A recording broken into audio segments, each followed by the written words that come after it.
दोस्तों पिछले कई वीडियोस में हम आपको बता चुके हैं कि आज भारत ग्लोबल डिफेंस के लिए बिल्कुल सेंटर बन चुका है, लेकिन बड़ी बड़ी इंजन बनाने वाली कंपनीज के लिए भी भारत सेंटर बन जाएगा ये शायद किसी ने सोचा नहीं था। और अब भारत के एमका प्रोग्राम यानी कि advance medium combat aircraft program के लिए इंजन बनाने के लिए दो बड़े दावेदार भारत के सामने आ चुके हैं, जिसमें पहली कंपनी है रोल्स रॉयस और दूसरी है साफरान। अब दोनों ही कंपनीज ने भारत को ऐसे बड़े और एडवांस ऑफर्स देने शुरू कर है कि भारत सिलेक्ट नहीं कर पा रहा है कि किसके साथ हमें जाना चाहिए। दूसरी खबर भारत और रूस से सामने निकल के आ रही है, जहां पर भारत के पास एग्जिस्टिंग सुखोई 30 MKI स्क्वाड्रन्स को ऑपरेट करने के लिए रूस की हेल्प ली जाएगी और सुपर 30 कंपटीशन के थ्रू हम इन्हें अपग्रेड करेंगे। तीसरी खबर इंडियन डिफेंस मिनिस्ट्री से सामने निकल के आ रही है, जहां पर एक नया कॉन्ट्रैक्ट साइन हुआ है लगभग 4666 करोड़ रुपए का, और यहाँ पर आधुनिक हथियार और टॉर्पीडोज बनाने का काम किया जाएगा, जो कि भारत की तीनों सेनाओं के लिए बहुत ज्यादा इंपॉर्टेंट है। और ये सारी खबरें जानते हैं आज के इस वीडियो में डिटेल्स के अंदर। यदि आपको हमारा काम पसंद आए, वीडियो को लाइक, चैनल को सब्सक्राइब जरूर कीजिएगा, क्योंकि आपका ये छोटा सा काम आप तक जरूरी और सही खबरें लाने में हमारी बड़ी मदद करता है। तो इस रिपोर्ट को ध्यान से देखिएगा, आपको बहुत सारी नई जानकारी जानने को मिलेगी। आज के समय दुनिया भर के फाइटर जेट इंजन बनाने वाली कंपनियां भारत में अपार पॉसिबिलिटीज देख रही हैं। इस समय भारत डिफेंस सेक्टर पर फोकस कर रहा है, स्पेशली मेड इन इंडिया के साथ। भारत की इकोनॉमिक ग्रोथ भी ठीक ठाक हो रही है, जिसे देखते हुए दुनिया की नजरें भारत पर हैं। आर्थिक तरक्की की राह पर चल रहे हिंदुस्तान को अब दो अलग अलग चैलेंजेस फेस करने पड़ रहे हैं, और अब दो कहने की बात रही, भारत को 3 अलग अलग बॉर्डर पर अलग अलग सिचुएशन फेस करनी पड़ सकती है। जहां अभी तक भारत के लिए चीन और पाक ही दुश्मन देश थे, वहीं अब तीसरी तरफ बांग्लादेश भी पूरी तरीके से वो देश बन चुका है जो कि पाक की गोद में जाकर के बैठ चुका है। अब ऐसे में भारत को जरूरत है कि एडवांस हथियार, ड्रोन, यूएवीज सब कुछ होने चाहिए। भविष्य में किसी भी तरीके की कोई सिचुएशन पैदा हो तो तुरंत भारत चटपट सब कुछ निपटा दे। और इसी कड़ी को आगे जोड़ते हुए भारत ने अपने एमका प्रोग्राम को शुरू किया है। इसी के साथ तेजस MK2 को भी शुरुआत की गई, लेकिन जितने भी फाइटर जेट प्रोग्राम भारत ने शुरू किए उसमें हम विदेशी निर्भरता के साथ चल रहे थे। कभी सैफरान से इंजन ले रहे थे, कभी जनरल इलेक्ट्रिक से इंजन ले रहे थे, और यही सब कुछ चल रहा था। यानी कि भारत की defence industry, specially defence engine industry, totally dependent थी इंपोर्ट्स पर। लेकिन अब भारत ने जैसा ही डिसाइड किया कि आप अपने खुद के इंजन तैयार करेंगे, या फिर अगर किसी विदेशी कंपनी को भारत को इंजन देना है तो आप भारत के अंदर आकर के इंजन पहले तैयार करेंगे, उसके बाद हमारे फाइटर जेट्स में इंटीग्रेट करेंगे। ये बात दुनिया जान चुकी है कि आने वाले समय में भारत स्ट्रेटेजिकली इंपॉर्टेंट होने के साथ साथ डिफेंस पर्सपेक्टिव से भी इंपॉर्टेंट हो जाएगा। इसीलिए न सिर्फ भारत के साथ रिश्ते अच्छे रखने से फायदा होगा, बल्कि भारत के साथ डिफेंस डील करके मोटा पैसा भी कमाया जा सकता है। भारत में अभी तक फ्रांस की सैफरान कंपनी ने इंजन देने का प्रस्ताव दिया है, जिस पर भारत विचार कर रहा है। इसी बीच ब्रिटेन की रोल्स रॉयस डिफेंस भारत के इंजन कॉन्ट्रैक्ट के लिए भी प्रस्ताव भेजना शुरू कर चुकी है। दोनों कंपनियां भारत के सामने अपनी अपनी दलीलें दे रही हैं और बेहतर से बेहतर ऑफर और कॉन्ट्रैक्ट हासिल करने की कोशिश में हैं, जिसमें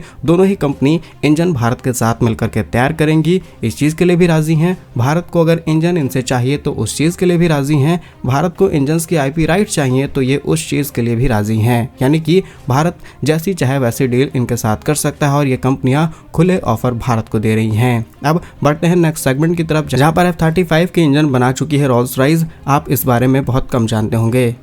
भारत अपने एडवांस मीडियम कॉम्बैट एयरक्राफ्ट के लिए 120 किलोन्यूटन क्लास के नए जेट इंजन को डेवलप करने के लिए पार्टनर्स तलाश रहा है, और जहां पर रोल्स रॉयस ने अपने दावेदारी तेज करते हुए 5th generation fighter jet engine बनाने के अपने अनुभव को सामने रखकर खुद को मजबूत दावेदार बता दिया है। रोल्स रॉयस इंडिया के एग्जीक्यूटिव शशि मुकुंदन ने कहा कि हमारी कंपनी के पास 5th जनरेशन इंजन का बनाने का अनुभव है। उन्होंने कहा कि अमेरिका के 5th जनरेशन फाइटर जेट यानी F-35 के इंजन डेवलपमेंट में रोल्स रॉयस शामिल रही है। इस प्रोग्राम में जनरल इलेक्ट्रिक एविएशन और रोल्स रॉयस ने मिलकर के काम किया, और बहुत सारी टेक्नोलॉजीज कंपनी को पहले से ही आती हैं। इसके अलावा F-36 इंजन की जिक्र की बात की जाए तो उन्होंने ये भी इंफॉर्मेशन दी कि F-136 इंजन इसे F-35 के लिए एक ऑप्शनल इंजन के रूप में डिजाइन किया गया है। इस प्रोग्राम में जनरल इलेक्ट्रिक के साथ साथ रोल्स रॉयस इक्विवेलेंट पार्टनर रही है। इसमें इस इंजन को तैयार करने blades, design, material, cooling technology, high performance margin, इन सब पर रोल्स रॉयस ने काम किया है। अब बात की जाए फ्रांस की, तो फ्रांस ने भी ऐसा ही प्रॉमिस करने शुरू कर दिए हैं, जहां पर